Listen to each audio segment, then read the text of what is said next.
Pont-Neuf spécial où nous parlons de livres Galia Ackerman dont on réédite le Régiment immortel, la guerre sacrée de Poutine et qui est avec nous en studio. Et nous aurons en ligne tout à l'heure Constantin Sigoff qui publie dans la collection Placard et Libelle au Cerf un appel à l'Europe. Nous ne faisons pas de politique française aujourd'hui en raison du deuxième tour des présidentielles, mais nous parlons de ces deux livres sur l'Ukraine. Galia Ackerman, bonjour. Bonjour. Merci d'être avec nous. Vous êtes chercheur à l'université de Caen, spécialiste de la Russie post-soviétique et de l'Ukraine. On réédite aujourd'hui votre livre Le Régiment immortel, la guerre sacrée de Poutine aux éditions Premier Parallèle. Dites-nous d'abord, qu'est-ce que c'est que ce régiment immortel ? En effet, le sujet est devenu brûlant. Il l'a été déjà quand j'ai publié le livre en 2019, mais à l'époque, on n'a pas encore senti toute l'importance de ce que j'explique. Et donc aujourd'hui, comme le livre a été épuisé, non seulement qu'il est réédité et redistribué dans les librairies, mais un site très connu a demandé d'en publier les bonnes feuilles.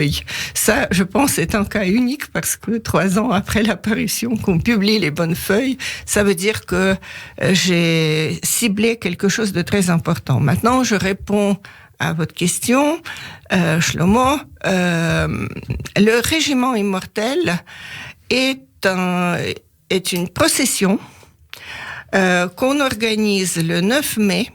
Parce que pour les soviétiques et pour les Russes maintenant, le jour de la victoire, ce n'est pas le 8 mai, le 9 mai, c'est une question de fuseau horaire en réalité. Et à cette occasion, des millions et des millions de gens à travers toute la Russie et dans les communautés russophones à travers le monde sortent pour marcher avec les portraits de leurs ancêtres qui ont participé d'une façon quelconque à la Seconde Guerre mondiale. Maintenant, pourquoi c'est important ?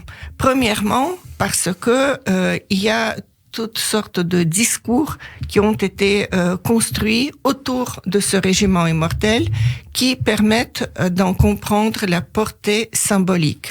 Et l'expression de Yeltsin reprise par Poutine est ici importante. La Russie était à genoux, elle est en train de se relever. C'est ça qui est à la base de ce régiment immortel.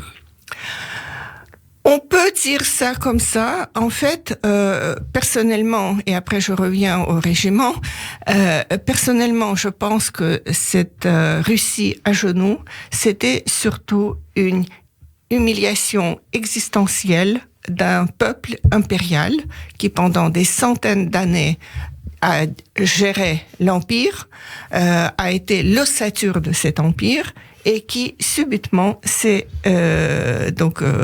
retrouvé sans cet empire. Et ça, pour la conscience impériale qui a été inculquée pendant des centaines d'années, c'était quelque chose d'extrêmement humiliant, parce que on disait toujours, il y a une chanson très populaire qui dit que seulement vive le pays natal, nous n'avons pas d'autres soucis. Je rappelle que les soviétiques avaient en fait plein de soucis quotidiens, ne serait-ce qu'à cause de la pénurie constante, parce que le niveau de vie était bas, etc. Mais la grandeur de l'empire l'emportait sur tout le reste. Il y a plus d'empire, il y a plus de source de fierté. Et donc, on a trouvé un nouveau pivot de l'identité russe ancré dans la victoire dans la Seconde Guerre mondiale. Parce que ça a été déclaré avant, mais c'est Poutine qui a amplifié toute cette rhétorique, c'est que le nazisme a été le mal absolu. Les Russes et les Soviétiques, bien sûr, qui ont vaincu le nazisme représente le bien absolu. Et ça les absout en quelque sorte de tout péché, à tout jamais. Et non seulement ça, mais aussi, vous disiez dans ce livre que la Russie se voulait porteuse d'une idée messianique, l'idée de la Sainte Russie.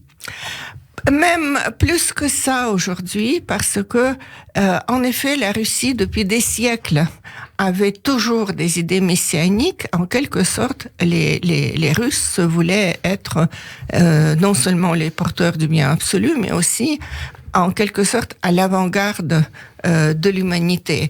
C'était d'abord l'idée de la Sainte Russie, Russie troisième Rome, qui ensuite s'est transformée en une idée purement impériale, où l'objet de culte, c'était l'empire lui-même et l'élargissement de ses frontières à n'en finir. Les conquêtes ont continué jusqu'au début du XXe siècle. Tout le XIXe siècle, il y a eu encore d'énormes conquêtes territoriales, dont toute l'Asie centrale.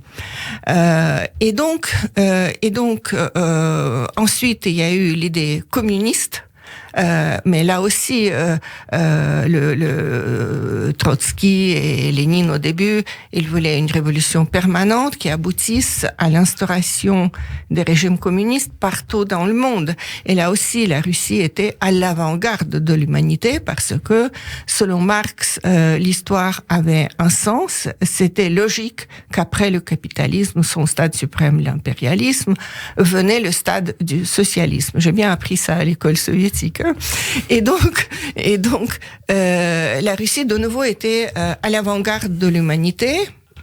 Et je vous rappelle d'ailleurs que après la Seconde Guerre mondiale, la Russie a quand même conquis de nouveaux territoires, a élargi son propre territoire, a mis sous contrôle la moitié de l'Europe et ensuite, grâce au soutien des luttes anticoloniales, a élargi son influence à travers le monde, de sorte que, en effet, disons dans les années 70, on pouvait très bien parler de deux grands blocs, le bloc capitaliste avec l'OTAN et le bloc, on peut dire, communiste ou progressiste avec le pacte de Varsovie comme fer de lance, mais aussi le soutien de plusieurs pays soi-disant non alignés. Et donc, tout cela s'est écroulé. Il n'y avait plus de pacte de Varsovie, il n'y avait plus d'empire, il n'y avait plus d'influence. Tout a été perdu avec l'éclatement de l'Union soviétique, d'où l'urgence de trouver une autre idée au nom de laquelle on pourra recréer l'Union soviétique. Maintenant, ça devient complètement clair avec cette guerre contre l'Ukraine. Vous m'aviez dit à l'époque que vous n'avez pas mis les pieds en Russie depuis 2014 et naturellement c'est pas aujourd'hui que vous allez pouvoir y aller. Mais quand vous avez écrit ce livre, vous pressentiez ce qui se préparait en Ukraine ? À vrai dire, je ne pressentais pas que ce soit aussi brutal et radical. Mais il était clair, vous savez d'ailleurs, je l'ai mis sur la 4e de la couverture de cette nouvelle édition du Régiment Immortel. J'ai pressenti et décrit tous les préparatifs pour une grande guerre contre l'Occident, pour une guerre visant à récupérer la place de la Russie dans le monde, comme ils disent, et bien sûr essayer de mettre sous contrôle l'Ukraine en premier lieu, et après probablement d'autres républiques ex-soviétiques. J'ai écrit dans cette postface de la 4e de la couverture. J'ai pas écrit d'autres textes parce que malheureusement mon régiment n'a pas pris une ride. Vous savez, il y a cette fameuse explication de Tchekhov. Tchekhov, une fois, il a donné un cours de l'art scénique à des acteurs d'un grand théâtre russe et il leur a expliqué que il faut une économie de moyens, que si les choses font partie du décor, il faudra qu'elle soit utilisée. S'il y a un pistolet qui paraît au premier acte, il faut absolument qu'il y ait un tir au deuxième acte. Voilà. Et lui, il parlait d'un fusil, mais peu importe, pistolet ou fusil. Mais ce que j'ai démontré, c'est que le fusil était là. Et maintenant, il a tiré. Voilà. Vous m'aviez dit à l'époque, parce que on avait parlé de ce livre avec vous, ce livre qui vient d'être réédité et qui est malheureusement d'une très grande actualité. Vous m'avez dit que ceux qui ont participé à la grande manifestation du Maïdan voulaient simplement un avenir européen pour leurs enfants. Oui, c'est tout à fait vrai. Vous savez, j'ai un peu repris l'histoire ukrainienne à l'occasion de ce conflit. En fait, le problème partout en Europe, c'est que l'Ukraine, qui a été occultée en quelque sorte pendant l'époque soviétique, reste toujours assez mal connue des Européens. Ça concerne son histoire, ça concerne ses aspirations, ça concerne sa culture. Ça reste une tache blanche. À peine a-t-on appris maintenant, parce que chaque jour on nous montre à la télé les cartes de l'Ukraine, de savoir où elle se trouve et qu'est-ce qu'il y a dedans. Mais beaucoup de choses restent à faire. Et donc, ce que je voulais dire, c'est que quand même, l'Ukraine, en effet, en tant qu'État complètement indépendant, a eu très peu d'existence, mais le peuple ukrainien, la culture ukrainienne et l'identité ukrainienne se sont formées pendant plusieurs siècles. Et ça rappelle, par exemple, il y a des peuples qui ont eu encore moins d'existence étatique que l'Ukraine, comme par exemple les Kurdes ou les Berbères. Et donc, personne ne dira qu'il n'y a pas de peuple berbère ou de peuple kurde. Voilà. Mais en Ukraine, en plus, il y avait toute une période, plusieurs centaines d'années, quand ils ont fait partie, grosso modo, de l'État polono-lituanien, qui n'était pas certes une démocratie, mais où l'identité ukrainienne a pu s'affermir, et l'identité de ce pays lui-même était une identité européenne. Et donc, par exemple, à Kiev, il existait, bien avant la conquête russe, une académie d'études gréco-latines. Vous voyez, c'est pas à Moscou qu'il y avait ça, c'était à Kiev. À Kiev, l'un des hetmans, vous savez qu'il y avait aussi des hetmanats, c'est-à-dire sorte de formation étatique qui n'englobait pas toute l'Ukraine actuelle, mais qui était quand même des États. Et donc, l'un de ces hetmans, qui s'appelait Philippe Orlik, a écrit la première constitution au monde, qui était une constitution démocratique. Il y avait le droit de Magdebourg dans ces villes d'Ukraine. C'est-à-dire, il y avait quand même, avant on peut dire la conquête russe, il y avait plusieurs siècles d'une existence européenne indépendante ou au sein d'autres ensembles. Et donc, quand, par exemple, l'empire tsariste a éclaté suite au départ de Nicolas II, qui a résigné, tout de suite, il y avait une république ukrainienne qui s'est formée. Tout de suite. Quand Poutine raconte que c'est Lénine qui a donné l'existence étatique à l'Ukraine, c'est un mensonge, parce que il y a eu un État très instable, mais qui a quand même tenu sous ses formes différentes 5 ans, jusqu'à la conquête par les bolcheviks.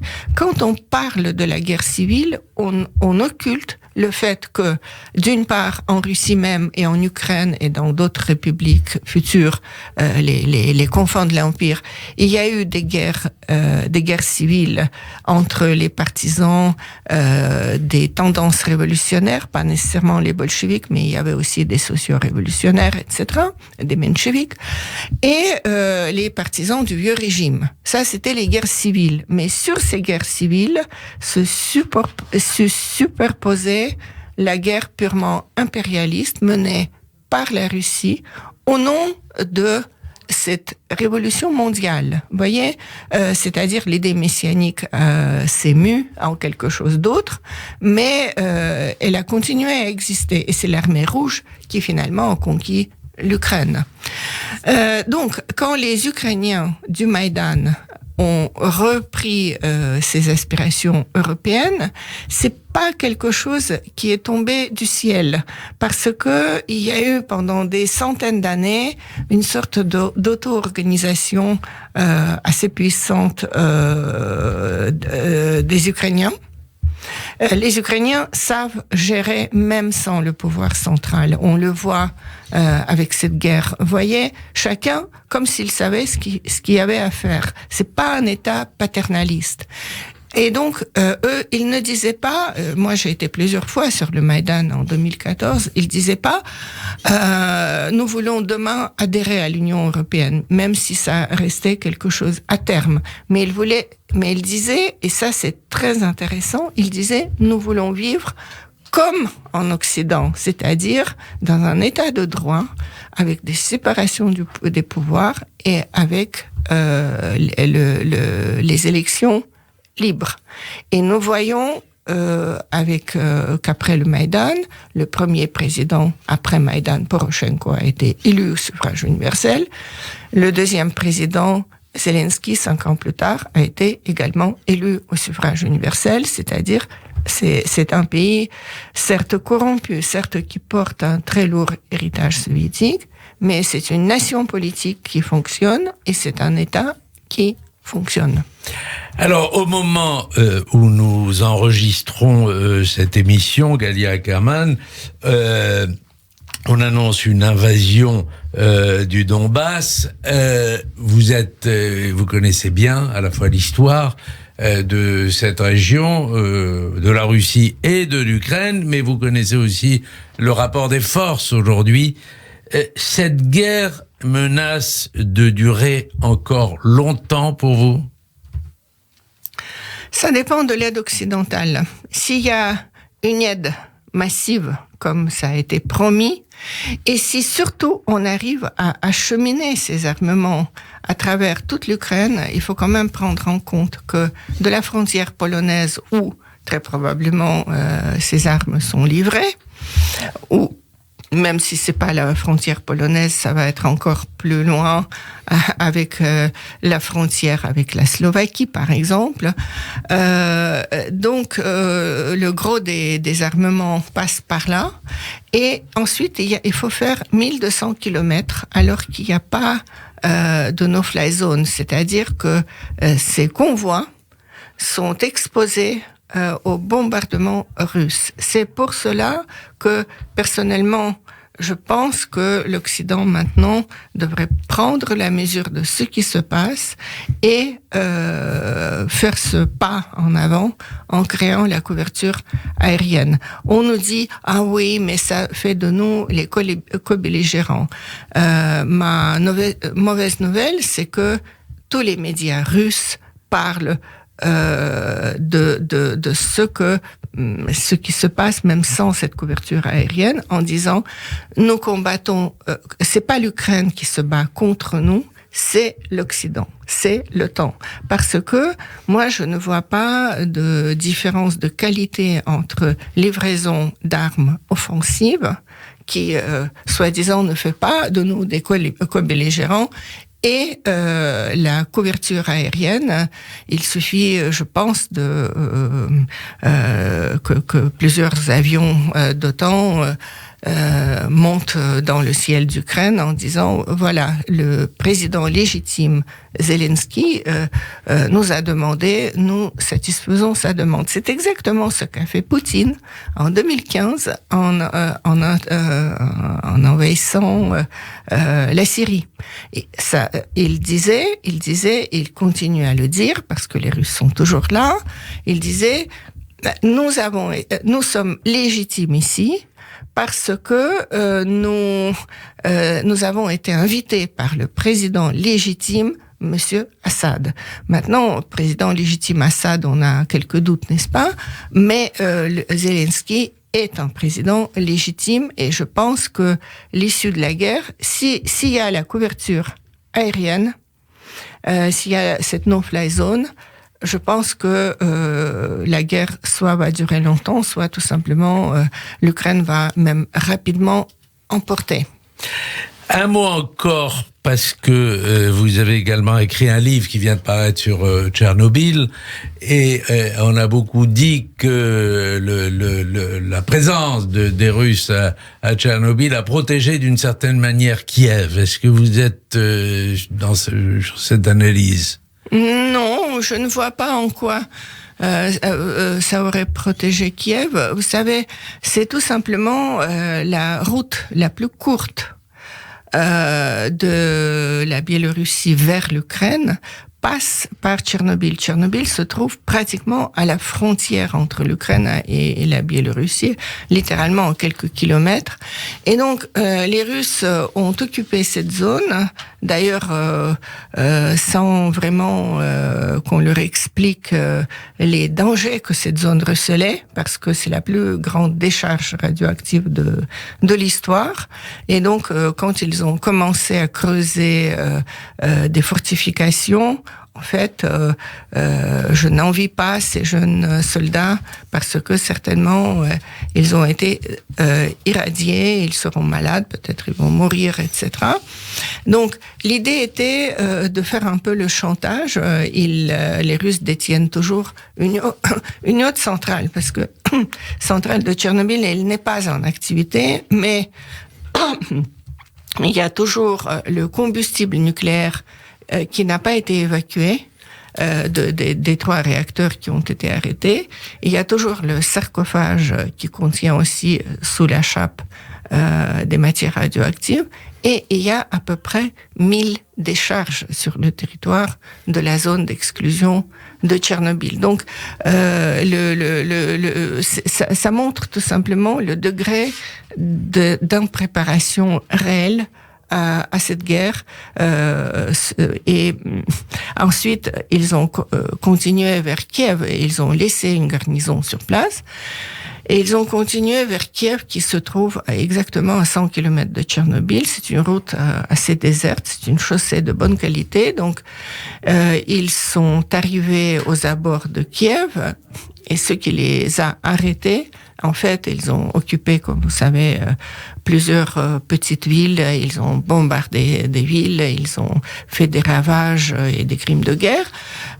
Mais ce qui les a décidés, c'est qu'ils ont probablement compris qu'ils ne peuvent pas prendre Kiev sans essuyer des pertes extrêmement lourdes. Et donc, ils ont décidé de se concentrer complètement sur le Donbass. Ils sont partis d'eux-mêmes. C'est pas qu'ils ont été réellement chassés par les Ukrainiens.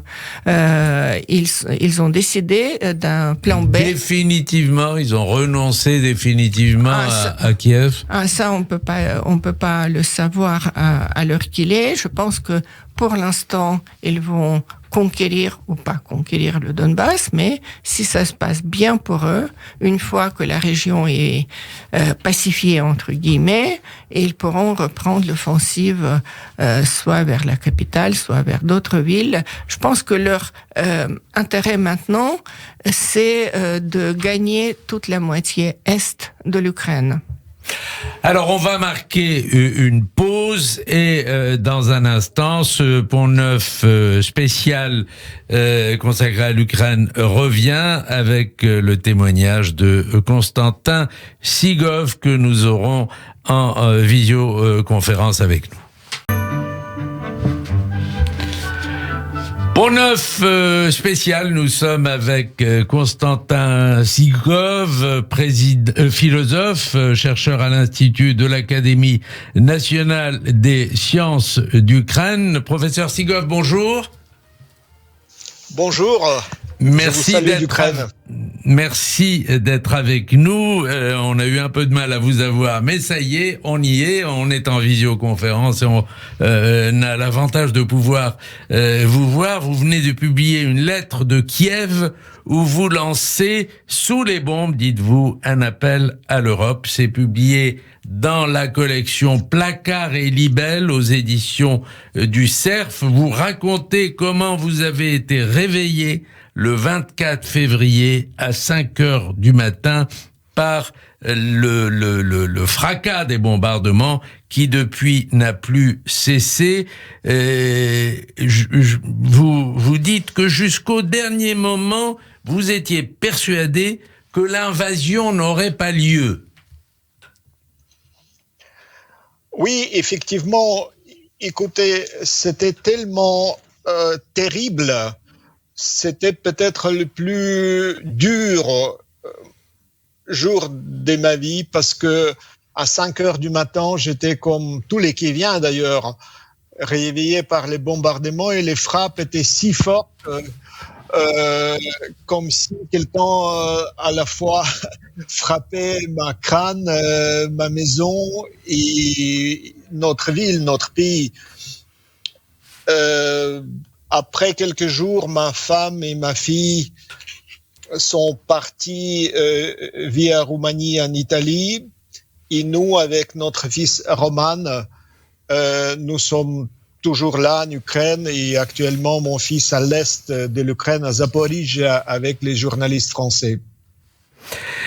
À nos enfants, dites-vous, nous n'avons pas pu épargner la conscience du péril. Il y a eu aux 4 coins du pays pendant le seul mois de janvier plus d'1 millier d'alertes à la bombe.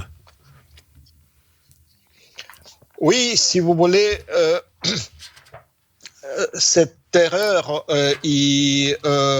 en fait, les bombardements actuels de Kiev et des grandes villes d'Ukraine, depuis Mariupol et Kharkiv jusqu'à Lviv et Tchernovtsi, ville natale de Paul Celan, c'est une manière de s'aimer la crainte, s'aimer la terreur et faire fuir les Ukrainiens. Malgré tout, bon nombre des Ukrainiens essaient même de retourner en Ukraine et à Kiev. Vous vous êtes aperçu, dites-vous aussi dans ce texte, que vous êtes aperçu avec beaucoup de monde avec vous, que ce qu'on avait coutume d'appeler la crise ukrainienne était en fait une crise russe, intrinsèquement liée, dites-vous, à la nature du régime poutinien. Oui, il ne faut plus avoir d'illusions. Depuis 24 février, je crois que les masques sont tombés et nous voyons que c'est effectivement la nature criminelle du régime qui est en train de commettre les crimes contre l'humanité, contre les populations civiles, qui constitue un véritable problème, véritable danger pour l'Europe. Donc la crise actuelle qui va durer sur notre continent européen, c'est effectivement la présence du régime criminel dans l'État voyou et résister avec les Ukrainiens. Je crois que maintenant c'est le destin des Européennes si on regarde cette réalité en face. Vous dites aussi, professeur Sigoff, que désormais la colonne vertébrale de l'URSS, ce n'est ni le prolétariat, ni le parti, encore moins le peuple, mais le KGB. C'est-à-dire pour vous, c'est une guerre, mais c'est une guerre qui se double aussi d'une guerre de communication. Oui, absolument. Si vous voulez, l'idéologie poutinienne cherche depuis longtemps à prouver qu'autour il n'y a que des ennemis, même si cela n'a rien à voir avec la réalité. Vous vous souvenez que la Russie était membre des prestigieux clubs, des groupes des 20 qui ressemblaient les principaux États de la planète. Son chef était invité à danser à Vienne au mariage d'un ministre autrichien. Il était reçu dans les meilleures maisons d'Europe. Maintenant, c'est fini, je pense. Les maisons d'Europe accueillent des réfugiés et une honte d'avoir pu être proche d'un tueur en Syrie. Donc, je crois que la page est tournée.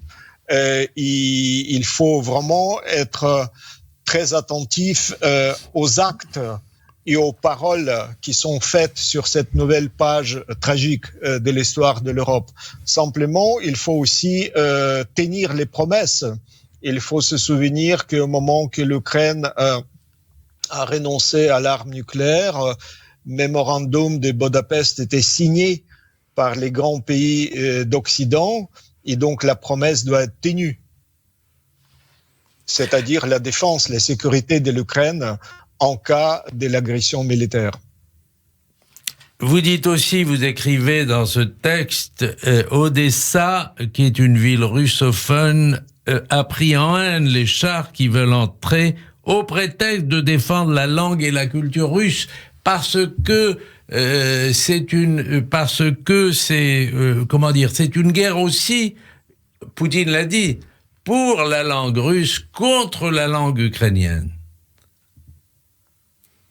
Écoutez, ce qui est quand même grave, que Poutine ne veut pas vraiment regarder la réalité devant ses yeux. Il nie l'existence de la culture ukrainienne, des États ukrainiennes pluriculturels. Toutes les langues, toutes les ethnies, toutes les confessions, il y a une mosaïque assez extraordinaire, remarquable, on peut dire, en Ukraine, est réunie autour d'une nation politique. C'est-à-dire tous les citoyens d'Ukraine sont libres et égaux. Ils sont maintenant en défense. Odessa, une ville absolument remarquable que vous citez, justement en résistance à l'heure actuelle. Et nous avons vu que ce bateau de guerre, croisière Moskva, qui était coulé, effectivement, ça s'est passé exactement en face d'Odessa pour défendre d'Odessa de la destruction massive. L'Odessa, avec une très belle opéra, avec la mémoire de la présence de la France, avec Duc Richelieu et les autres, avec l'escalier des Potiomkin. Donc, à mon avis, vraiment des grands et très belles trésors de la culture mondiale, y compris, par exemple, cathédrale Sainte-Sophie à Kiev, les choses exceptionnelles à Tchernigov, n'est-ce pas, les monuments qui datent comme Notre-Dame de Paris des 11e, 12e siècles sont maintenant à risque de disparaître, comme à Alep. Et je crois que il faut aussi bien être conscient que chaque jour, il y a au moins deux églises de différentes confessions qui sont détruites chaque jour. Des synagogues, des églises catholiques, orthodoxes, protestantes, etc. C'est-à-dire, indépendamment des foi et des appartenances des gens, ils sont terrorisés. Et je crois que résister à cette barbarie, résister à cette massacre que nous avons vu à Boutcha et d'autres villes autour de Kiev, c'est notre devoir et une urgence pour ne pas poursuivre sur cette voie tragique. Vous avez décidé de rester en Ukraine alors que votre fils et son épouse sont allés en Italie. Vous êtes resté, avez-vous dit, à la revue Esprit pour témoigner. Écoutez, témoigner, c'est absolument essentiel.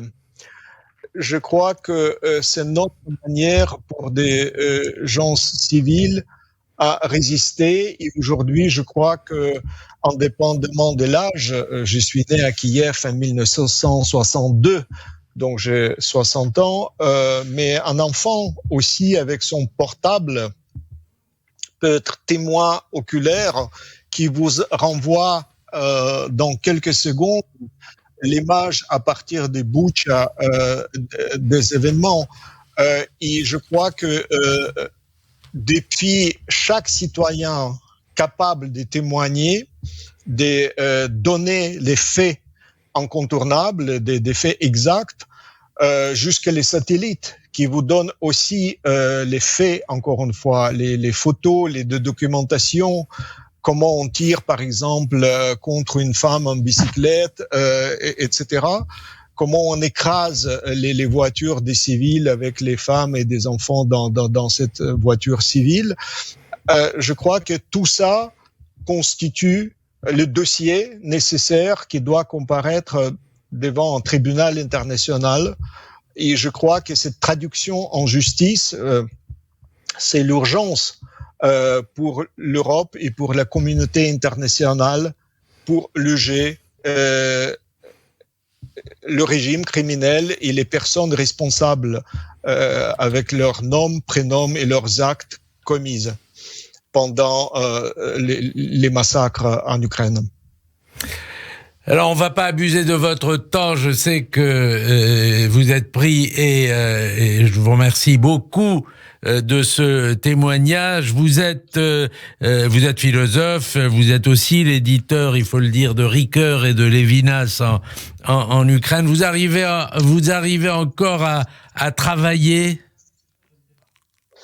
Oui, écoutez, nous travaillons. Hier, j'ai participé à la réunion de notre université. Nous continuons de donner notre enseignement sur Emmanuel Lévinas, Martin Buber, et c'est lui qui m'a invité à la fin de ma lettre de Kiev de dire que je crois que c'est très important de dire toi à Mariupol, à Kharkiv, à Kramatorsk, à tous les gens qui veulent être traités comme des humains et pas dire eux, soit avec compassion qui vient de la France ou de la haine qui vient du Kremlin.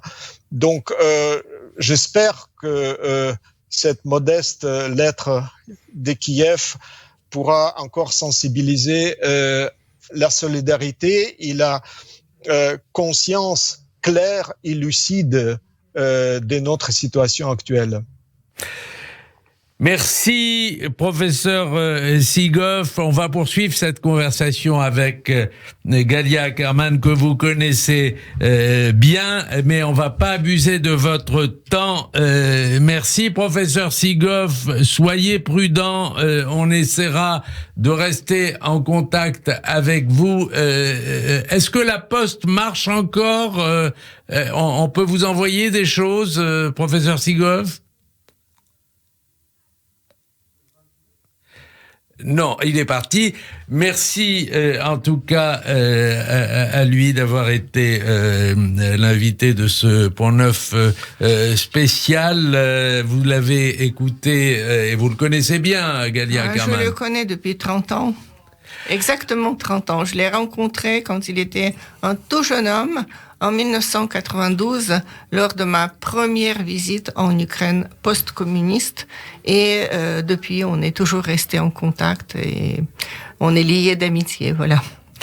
Bah, c'était un beau témoignage courageux qu'on peut retrouver dans cet écrit publié par les éditions du Cerf sous forme de placard et libelle. Vous pouvez répondre peut-être à cette question parce que il nous a demandé par ailleurs de lui faire parler, étant donné que la bibliothèque est fermée, de lui faire parvenir des ouvrages sur lesquels il souhaite travailler. Mais est-ce que vous savez si la poste fonctionne aujourd'hui avec l'Ukraine? Je ne suis pas tout à fait sûre de ce que je dis, mais probablement comme il y a la ligne vous savez qu'il y a plus de vols.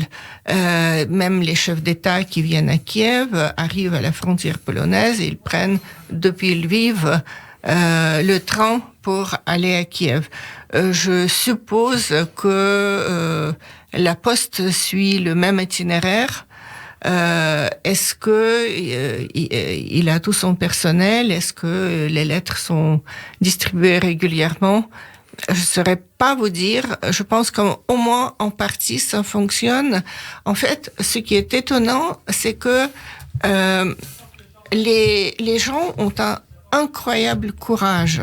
Non seulement à Kiev, où j'ai vu les photos de quelques-uns de mes amis qui se réunissent dans des cafés, donc il y a même des cafés ouverts. Mais dans une ville comme Kharkiv, qui est très lourdement bombardée, il y a quelqu'un avec qui je suis en contact, qui s'appelle Mykola Soloviev, qui publie quotidiennement une sorte de journal de Kharkiv, et où il explique que, par exemple, il y a des gens qui se sont terrés pendant 2-3 semaines dans le métro à cause des frappes, et il enjoint tous ces gens de sortir parce que c'est pas bon pour le moral, c'est pas bon même pour la santé mentale de rester des semaines dans un souterrain. Et donc il dit oui, il y a des frappes, oui, c'est un peu dangereux, mais généralement on a le temps de descendre dans les abris, et c'est très important malgré tout de continuer à vivre normalement dans la mesure du possible. Et ça, c'est la grande force du peuple ukrainien. Vous savez que maintenant, il y a un mouvement inverse. On sait qu'il y a déjà ça. Les gens reviennent à Kiev. Voilà, il y a 50 000 par jour. Voilà, ça c'est incroyable. Incroyable, parce que la guerre n'est pas finie, mais ils reviennent quand même. Et ça donne le courage aussi à ceux qui restent. Et bien sûr, ça va probablement renforcer la communauté en général, parce que il y a beaucoup de choses à faire, notamment s'occuper des personnes âgées.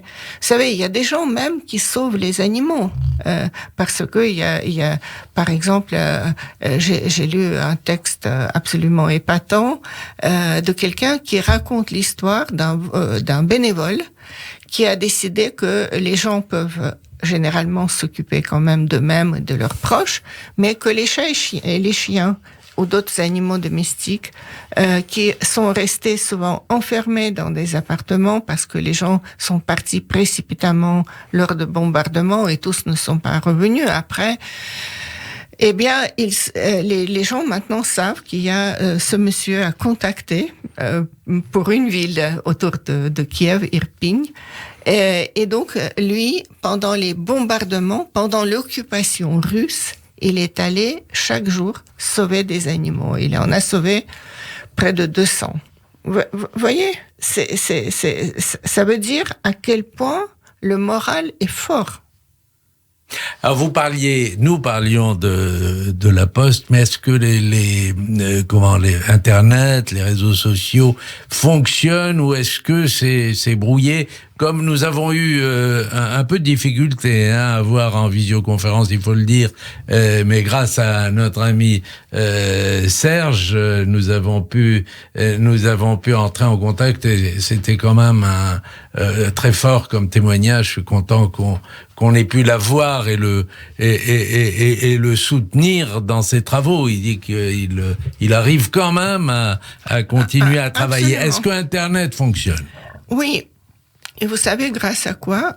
C'est Elon Musk qui a donné des sortes de satellites spéciaux qui aident à maintenir le réseau Internet. Et il y a des endroits où il y a plus de réseau Internet parce que tout simplement il y a plus d'électricité, donc il faut quand même charger son téléphone portable ou son ordinateur pour que ça fonctionne. À Mariupol, il n'y a pas d'Internet. Dans quelques villes occupées par les Russes, il n'y a pas d'Internet. Mais là où les Russes n'ont pas occupé, que sont des villes libres, il y a Internet.